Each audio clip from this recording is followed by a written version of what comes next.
Hi, and welcome back to One Dish, Two Ways. So we thought this week we would do a classic summer dish, which is some people say bruschetta and some say bruschetta. I'm not really sure the actual term, but it's the same thing. So this is my take on it, and I'm actually going to do it one way and then tell you two different ways to serve it, because really the only thing different is the oil. I don't put the oil on the food. Joe doesn't care one way or the other for bruschetta, so we're not going to put the oil in it, but I will definitely have it in the comment, in the recipe, that you have the option to do that. So let's talk about what's in bruschetta. So it's basil, fresh basil. You could also use dried basil if you have it. Keep in mind, you need more. I'm trying to think how that works. I think you need more of the fresh than you do the dry because of the consistency of it. But I would say, if you don't know how your family will react to basil, go less, and then you can always add more, but you can't take it out once you get it in there. So keep that in mind if this is a new recipe for you and you're not sure how your family's going to react. So the traditional ingredients are basil, tomatoes, and garlic, and then you put it on a toasted bread with olive oil and then vinegar. So I am going to remove the olive oil, and instead of adding the garlic, I actually have black garlic balsamic vinegar, and so I'm going to use that. So when you see it in a restaurant, many times they bring the bruschetta out and then they have drizzled the vinegar on it, and I'm just going to put it in it, and that's how I'm going to take care of that. So let's talk about the tomatoes. So Joe, I'm assuming you want me to put it, okay, we'll go here. Hopefully you can see that. So as you can see, the tomatoes might look a little different than what you're thinking they look like, and that's because I de-seeded them. The perk of de-seeding them is it's not such a wet mixture. So I've done 2 tomatoes from the market. Our tomatoes haven't come in yet, so I went to the farmer's market and got these. And as you can see, this is all the seeds and the inner part. This is basically outer part. So I wanted to show you how to do that today. And don't worry, I'm going to be roasting these and making my own marinara this week. You could also toss these in the freezer and put them in a soup a couple months down the road. So let's get off to the side and let's talk about how we de-seed. So first I'm using a paring knife because my big chef's knife would be too much for this. I'm going to take the core out. Very simple. Well, maybe it's simple. Oh, there he goes. It goes out. And then I'm going to use my big chef's knife, and I'm going to cut this into 4 pieces. Now, you can do this even on a bigger tomato. You can cut it into 4 pieces. My paring knife actually is a little flexible, and so what I'm going to do is I'm going to take out the seeds. Now, be very careful that you don't cut yourself in the process. So here you go. I've de-seeded it, and now I will be able to cut it. So let's go ahead and do these pretty quickly for you. Let you see it again. Totally your option. You do not have to. Some people also, what am I doing? Some people also will, you can, if you want to also take the skin off, which I've cleaned these very well, and I want the skin. I want the nutrients of the skin. But if you don't, you could put them in boiling water, and I think it's for like 5 minutes, and then you take it out and immerse it into an ice bath, and then let it sit for just a couple minutes, and then you should be able to easily peel the tomatoes. Then you would do this de-seeding part. And it does not have to be perfect. And you don't have to de-seed. It's just an option so that your mixture isn't so wet. So now we want a small dice on these, so I'm just going to cut it into strips. Let me do a couple. And then I'm going to cut it. If you keep your fingers back, then you won't have to worry about your fingers getting caught. And I'm just doing a small dice on them. You could do a bigger dice. It's totally up to your preference of how you want to do it. This takes a little, now, if you don't care, I should say that. If it doesn't matter to you that you have the pretty little dices, you could pulse a few times in your food processor. You just don't want it to be so much because then it's just a liquid mixture. So I'm just opting to do it this way today. Okay.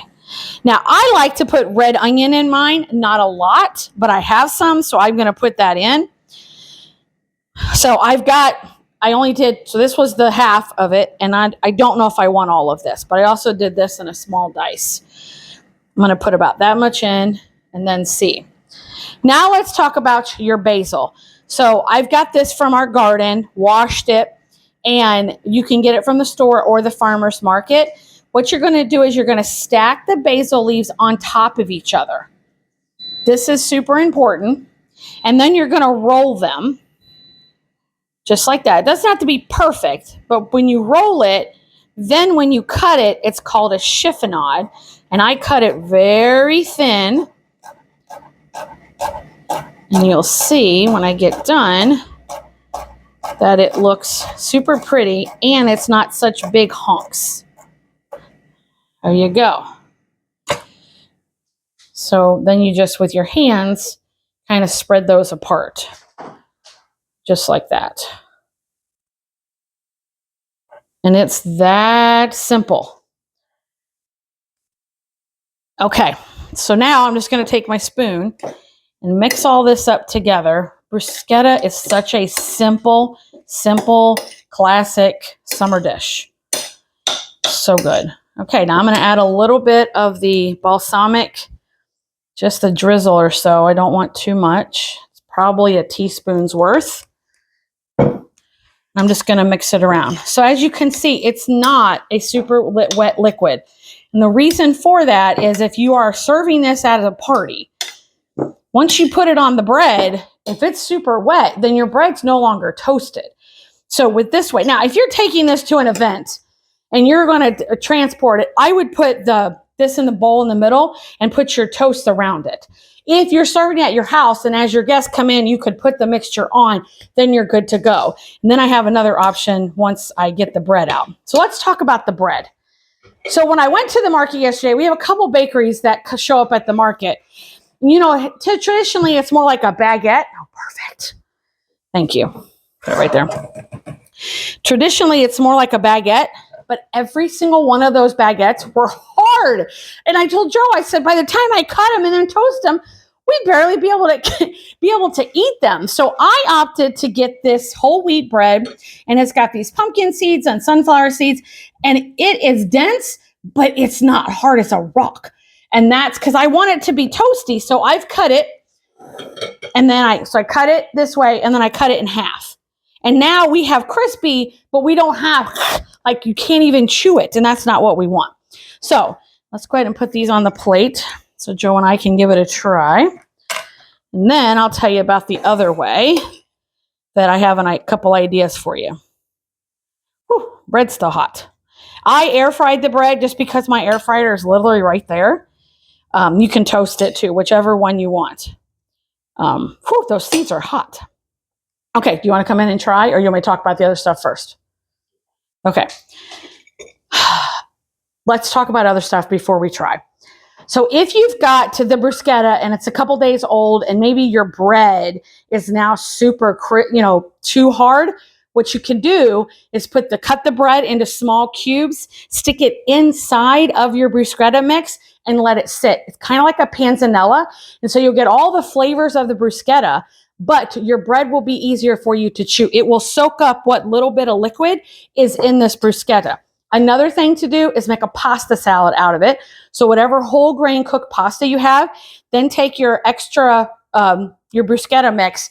And then I like to add diced cucumbers to it and add more vinegar if you want to, add some tahini if you want to. But now you've got a really quick pasta salad. And that might be an option for a gathering at a pool because there's no mayonnaise in here. So it can sit out and you don't have to worry about, poisoning anyone because you've got a mixture out there that can't be in the sun. So those are a couple ideas for you. And I see Joe's grabbed some oil. You going to put oil on yours? Okay. So he's got a couple different oils to put on his. Oh, go ahead. This is a garlic infused olive oil. And then this is a Tuscan herb. I'm not really sure where we found them, but we grab them every once in a while off the shelf. And I think they're really good on anything Italian. Let's see. So I'm just going to drizzle the smallest amount on mine. So this is another way to make it one dish or two ways. So he could add that little bit of oil to his. Okay, so I'll take this one.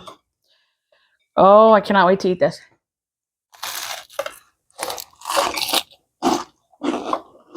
Mmm. Mmm, mmm, mmm. So good. So good. Do you think it's worth the de-seeding of the tomatoes? So it's not so liquidy. I think it's better. Okay. If you use a garlic or the Tuscan, be very light with it because it's not like regular olive oil. You will get a pungent taste of whatever flavor you have. Yeah. So be very careful, for warning you on that. So confession time. Before we made this video, we went to our outdoor kitchen and we processed a bunch of sweet corn that he got from a farmer. And so my thought as I eat this is dinner might be some corn on the cob and bruschetta because that's all the summer in one with a peach for dessert. Don't you that sound like that's quintessential summer right there? So tell us in the comments, do you eat bruschetta? And if you do you have a different take on the recipe than I'm showing you here? Or what do you do if you have any leftovers? I know it's hard to have leftovers. It's such a delicious dish. So thank you for joining us. If you like what you see, if you could like and subscribe, we'd appreciate it. Have a great week, and we'll see you next week on One Dish, Two Ways.